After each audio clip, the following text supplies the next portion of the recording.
আসলেও কারো কারো চাপ ছিল, কিন্তু কি চাপ ছিল? কথা বলার মানুষের লাইফ যে ম্যাটার, মানুষের জীবন যে একটা বড় ইস্যু হতে পারে, এটা যখন ওদের কাছে কিচ্ছু না, তখন ওদের জন্য আসলে আমার করুণা ছাড়া আর কিছু মনে হয়নি যেটা আমি টাকা দিয়ে মেরামত করতে পারবো। পলিটিক্যাল পার্টি কে আছে আসলে? বিকল্প আপনারা কাকে দেখছেন? মাঠে কে আছে?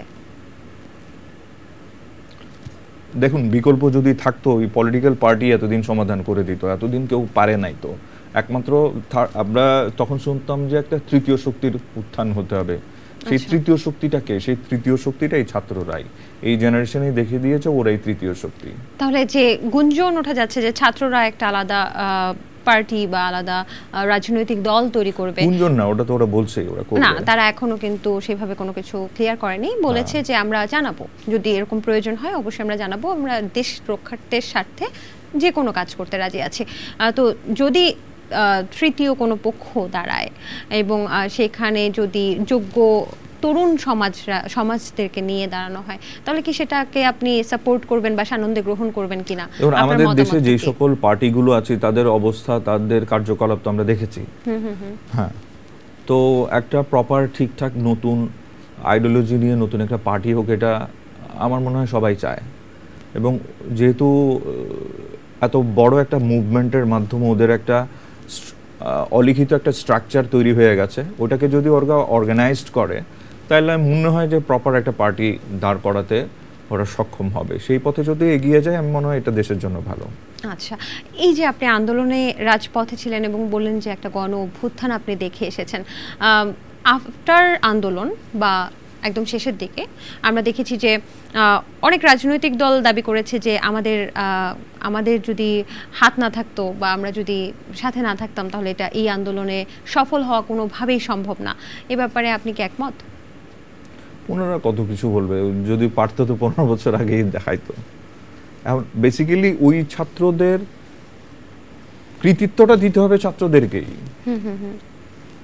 আপনারা যদি ব্যাকএন্ডে এসে থেকেছেন তো ছাত্রদের বলের উপরে, ছাত্রদের ওই মরিয়া শক্তিটার পেছনেই আপনারা এসেছেন, ওরা বলেনি আপনাকে আসতে।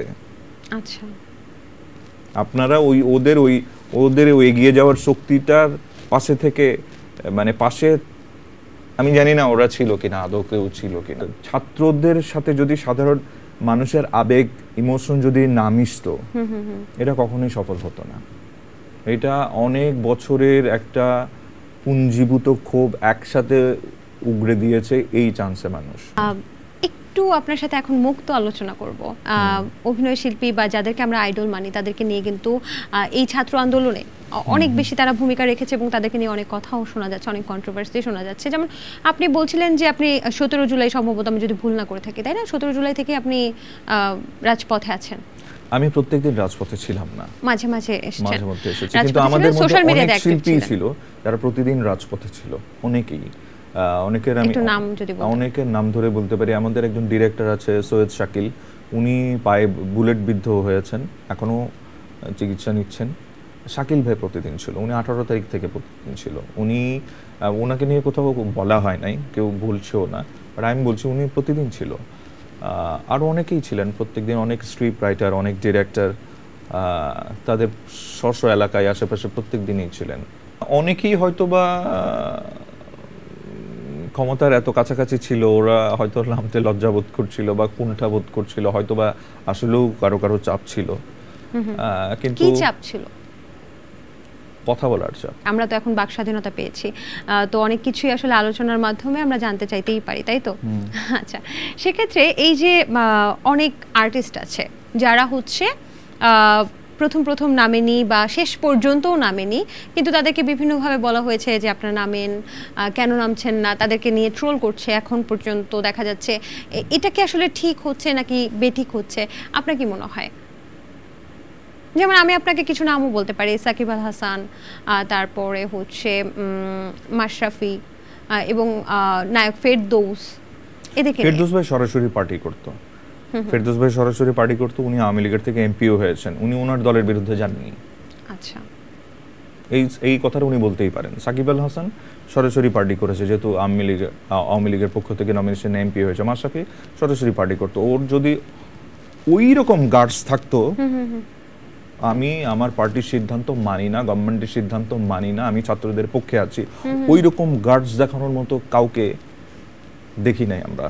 অনেককে দেখা গেছে যে রাষ্ট্রীয় সম্পদ নষ্ট হয়েছে, এই জন্য আসলে বিভিন্ন জায়গায় গিয়ে কান্নাকাটিও করতে দেখেছি আমরা। রাষ্ট্রীয় সম্পদ নষ্ট হয়েছে, ওদের অনেক কান্নাকাটি দেখেছি, কিন্তু মানুষ যে মেরেছে, মানুষের লাইফ যে ম্যাটার, মানুষের জীবন যে একটা বড় ইস্যু হতে পারে, এটা যখন ওদের কাছে কিচ্ছু না, তখন ওদের জন্য আসলে আমার করুণা ছাড়া আর কিছু মনে হয়নি। যেটা আমি টাকা দিয়ে মেরামত করতে পারবো, কিন্তু একটা জীবন তো আমি টাকা দিয়ে ফেরত আনতে পারবো না। তো ভবিষ্যতে যদি কখনো অন্যায়, দুর্নীতি বা যে কোনো কিছু হয়, সেক্ষেত্রে কি আবারও আন্দোলনে আপনিও নামবেন বা আপনারা নামবেন? অন্যদের কথা জানি না, আমার যদি আবার নামতে হয় আমি আবার নামবো। আচ্ছা, আবার নামবেন। অন্তর্বর্তীকালীন সরকারকে অনেকে বলছে 6 বছর থেকে যাক, আপনার চাওয়াটা কি? যদি প্রপার একটা ইলেকশনের জন্য যদি ওদের 6 বছর থাকতে হয়, সেক্ষেত্রে আমি বলবো যে 6 বছর থাকেন, কিন্তু ধরেন আপনারা প্রপার গভর্নমেন্টটা ফর্ম করেছেন, ঠিকঠাকভাবে প্রত্যেকটা মন্ত্রণালয়, প্রত্যেকটা অর্গানাইজেশন কাজ করছে, এবং তাতে আপনারা 3 বছরের মধ্যে যদি ইলেকশন দিতে পারেন, 2 বছরের মধ্যে যদি ইলেকশন দিতে পারেন, সেক্ষেত্রে আমি বলবো যত কম থাকা চাই ততই ভালো। আচ্ছা আচ্ছা।